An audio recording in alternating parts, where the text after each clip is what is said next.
नमस्कार प्रिय विद्यार्थियों, वीके नॉलेज इलेक्ट्रिकल में आप सभी का स्वागत है। दोस्तों एनसीवीटी आईटीआई के एग्ज़ाम अभी हो रहे हैं। सीबीटी एग्ज़ाम की हम बात कर रहे हैं और इलेक्ट्रिशियन के लिए सेकंड ईयर ट्रेड थ्योरी का पेपर हम आपको प्रोवाइड करवाते आए हैं। हर दिन 3 शिफ्ट में पेपर होता है और आज का हमारा ये पेपर 23 दिसंबर 2021 इवनिंग शिफ्ट का पेपर है, जो 3 बजे से 5 बजे तक वाली शिफ्ट है उसके पेपर है। लगभग हर दिन के सभी शिफ्ट के क्वेश्चन पेपर हमने अपलोड किए हुए हैं। अगर आपका एग्ज़ाम पेपर अभी तक नहीं हुआ तो इन सभी वीडियोज़ को आप प्लेलिस्ट में जाकर देखिए, क्योंकि आईटीआई में लगभग सभी क्वेश्चन प्रीवियस पेपर से रिपीट हो जाते हैं। वैसे टॉप मोस्ट 5 वीडियोज़ हमने दिया था जिसमें इंपॉर्टेंट क्वेश्चन दिए और पेपर लगभग उन्हीं में से आया। डिस्क्रिप्शन में लिंक दिया हुआ है, आप प्ले लिस्ट में जाइए और वहाँ से इन सभी वीडियोज़ को देखें। क्या आपका पेपर अभी हो गया या होने वाला है, हमें कमेंट करके ज़रूर बताएं।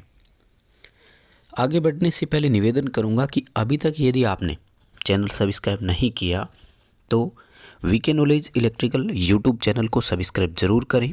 डिस्क्रिप्शन में लिंक दिया हुआ है, हमारा एंड्रॉयड ऐप डाउनलोड ज़रूर करें। इस वीडियो को लाइक करें और अपने दोस्तों को फॉरवर्ड ज़रूर करें। आइए दोस्तों, आज के क्वेश्चनों पर हम चर्चा करते हैं।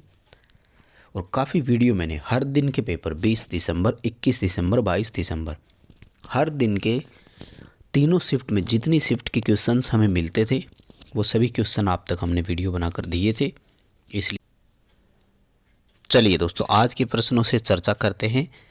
सवाल नंबर 1 आपकी स्क्रीन पर है कि डीसी जनरेटर के इस भाग का नाम क्या है। देखो, ये क्वेश्चन वैसे हर पेपर में रिपीट हुआ है, लगभग कई पेपरों में रिपीट हो चुका है, इसलिए इम्पोर्टेंट बनता है, इसे ज़रूर देखें। इसे योक या फ्रेम कहा जाता है। बाहरी भाग है, बॉडी भी बोल सकते हो। स्टेटर जो है ना, वो इसके अंदर लेमिनेशन होती है वो है, और पोल कोर और पोल शू आप देखते ही पहचान कर जाओगे, इसमें आपको कोई प्रॉब्लम वैसे आएगी नहीं। आगे देखो, शेडेड पोल मोटर का हमें पोर्शन दिखाया गया है और एक्स से इंडिकेट किए गए इस भाग का काम पूछा है। देखो, इस भाग का पहले आपको नाम पता होना चाहिए, फिर आपको काम पता होगा। जैसा कि मैंने बताया, थ्योरी की क्लास आपको दी थी। शेडेड पोल मोटर में 2 भाग होते हैं पोल के, जिसमें से बड़े भाग को बोलते हैं सेलिएंट पोल और छोटे भाग को बोलते हैं शेडेड पोल। ठीक है, सेलिएंट पोल और शेडेड पोल नाम से 2 पोल होते हैं। ये जो शेडेड पोल है, इसको शेडिंग रिंग भी कहा जाता है, ध्यान रखना। और ये कॉपर की शॉर्ट की भी कॉइल होती है। इसका काम होता है फेज अंतर उत्पन्न करना, क्योंकि हम सभी जानते हैं single phase motor self start नहीं होती है, एक फेज को 2 फेज में बांटना पड़ता है।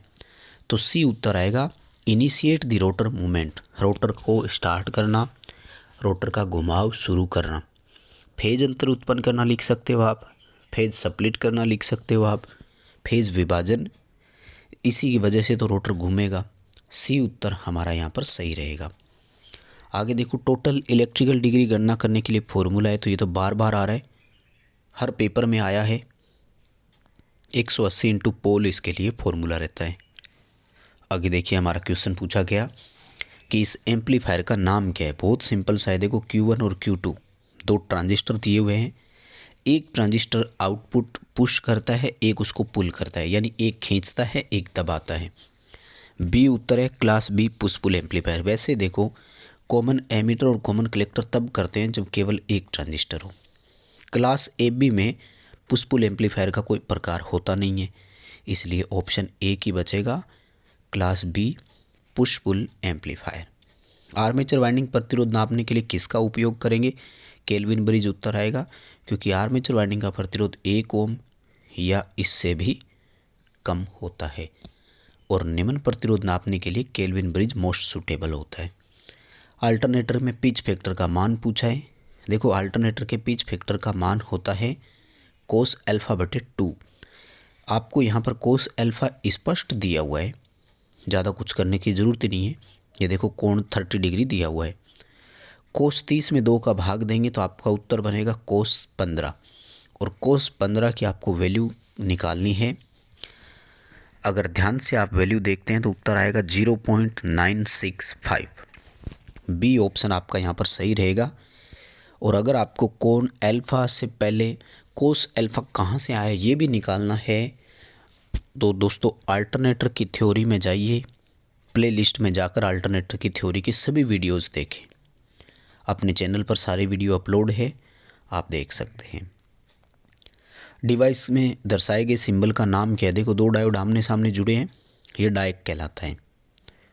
अगर गेट टर्मिनल और होता तो वो ट्राइक बन जाता। SCR में एक डायोड होता है और उसमें से भी गेट का टर्मिनल और निकला हुआ होना चाहिए। इसका आपका सी ऑप्शन रहेगा, डायक बोलते हैं इसको। ठीक है, सिंपल से क्वेश्चन है और बार बार रिपीट हो रहे हैं सब जगह। अल्टरनेटर की रेटिंग पूछिए, देखो बहुत सिंपल क्वेश्चन है, मुझे नहीं लगता इसमें आपको कोई प्रॉब्लम होगी, क्या वैसे ही कर पाओगे। KVA में होती है, अल्टरनेटर हो या ट्रांसफॉर्मर, उनकी रेटिंग जो है वो KVA में होती है, किलो वोल्ट एम्पियर में होती है। मोटरों की रेटिंग अगर पूछे ना तो वो किलोवाट में होती है, ध्यान रखना। आगे देखो पूछ रहे हैं सिंगल फेज मोटर का नाम क्या है। दोस्तों ये वो प्रश्न है जो लगभग हर पेपर में आया है। वैसे ये बताते हैं कि कैपेसिटर की तीनों मोटरों का ही डायग्राम आया था। कैपेसिटर स्टार्ट रन मोटर का भी आया, डबल कैपेसिटर मोटर का भी आया और परमानेंट कैपेसिटर मोटर का भी आया। इसलिए डायग्राम को ध्यान से पढ़ना और उत्तर कर देना। देखो इसमें सेंट्रीफ्यूगल स्विच नहीं लगा हुआ यहाँ पर, इसलिए ये परमानेंट कैपेसिटर मोटर है। अगर यहाँ पर सेंट्रीफ्यूगल स्विच और होना तो वो capacitor start induction run motor होती है। और अगर 2 कैपेसिटर लगे हुए हो तो डबल कैपेसिटर मोटर है ही, उसमें कोई दिक्कत है नहीं। UPS का पूरा नाम तो अनइंटरप्टेबल पावर सप्लाई होता है, डी उत्तर कर देना। ठीक है, हम सभी जानते हैं UPS इन्वर्टर और बैटरीज में काम में लिया जाता है। क्वाइल पिच का मान पोल पिच से कम रह गया तो इस वाइंडिंग को बोलते हैं शॉर्ट पिच। अगर क्वाइल पिच का मान पोल पिच से ज़्यादा हो तो इस वाइंडिंग को बोलते हैं लॉन्ग पिच। अगर क्वाइल पिच और पोल पिच बराबर हो तो इस वाइंडिंग को बोला जाता है फुल पिच वाइंडिंग। ठीक है, पिच के आधार पर वाइंडिंग 3 तरह की होती है, हाफ पिच नाम से कोई वाइंडिंग नहीं होती है। इस एक में मैंने आपको तीनों बता दिए हैं। उम्मीद करता हूँ कि तीनों प्रश्न आपके कवरअप हो ही जाएंगे। ये देखो फिर आ गया, डबल कैपेसिटर मोटर है कि नहीं, 2 कैपेसिटर लगे हुए हैं, सामने दिख रहा है। और आगे देखो ये इंसुलेटर का डायग्राम देकर पूछ रहे हैं। इंसुलेटरों में ज़्यादातर 3 आ रहे हैं, एक तो ये आ रहा है और ये है सिंगल सेड पिन इंसुलेटर, दूसरा सेकल इंसुलेटर का आ रहा है और तीसरा सस्पेंशन इंसुलेटर का आ रहा है। तो 3 डायग्राम आप तीनों को ध्यान से देखें, तीनों ही इम्पोर्टेंट है। आगे देखो पूछ रहा है कि लाल, नीला, काला चालक है, उन पर रंग किया गया, किस सप्लाई के, तो ये होते हैं DC के 3 वायर सिस्टम के। सिंगल फेज AC में तो देखो फेज और न्यूट्रल है, तो न्यूट्रल ब्लैक होगा और फेज RYB में से। AC 3 फेज सिस्टम हो या AC उपकरण हो, RYB और UVW होता है।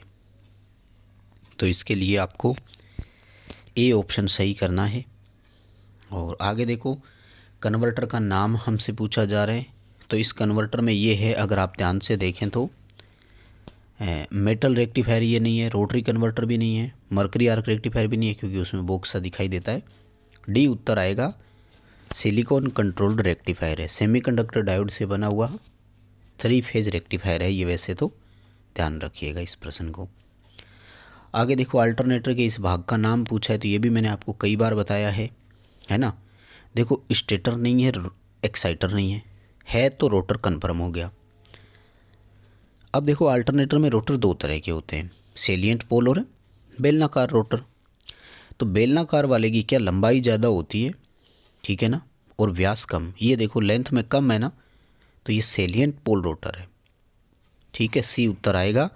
वैसे पहले भी ये पेपरों में आया हुआ प्रश्न है। आगे देखो प्रश्न पूछ रहा है कि DC जनरेटर में X से चिन्हित भाग का नाम क्या है।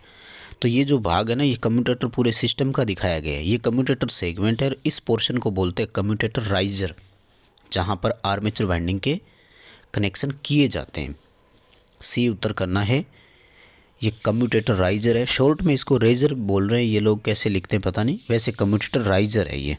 आगे देखो प्रश्न पूछ रहा है कि अल्टरनेटर का प्रकार क्या है। तो बहुत सिंपल सा है, ये क्वेश्चन कई बार रिपीट हुआ है, मैंने बता दिया था। वैसे ब्रूसलेस एक्साइटर बोलते हैं इसको, ए उत्तर आएगा इसका। और फ्रीक्वेंसी कन्वर्टर कौन सा है? देखो फ्रीक्वेंसी को जो कन्वर्ट करता है ना, वो साइक्लो कन्वर्टर है। और आजकल जो ड्राइव में VFD आते हैं ना, वेरिएबल फ्रीक्वेंसी ड्राइव, उसमें इसका उपयोग करते हैं। वैसे देखो रेक्टिफायर तो AC को DC करता है, चॉपर DC को DC करता है। तो C उत्तर आएगा। साइक्लो कन्वर्टर जो है वो फ्रीक्वेंसी कन्वर्टर है। तो बस दोस्तों लगभग इसी प्रकार के क्वेश्चन है और रिपीट हो रहे हैं। ये PDF मैं टेलीग्राम पर सेंड कर दूंगा, डिस्क्रिप्शन में लिंक है, आप वहाँ से भी इसे ले सकते हैं। चैनल को अभी तक सब्सक्राइब नहीं किया तो कर लीजिए। वीडियो को लाइक ज़रूर करें, कमेंट करके बताएं आपका पेपर हो गया या होने वाला है। इसका D उत्तर आएगा, सेकल इंसुलेटर है। और 5ZNP60A इसका उत्तर आ जाएगा। लगभग मैंने सारे ये क्वेश्चन वही आए हैं जो कि आपको करवा रखे हैं, तो मुझे नहीं लगता ज़्यादा किसी क्वेश्चन को रिपीट करने की ज़रूरत है क्या।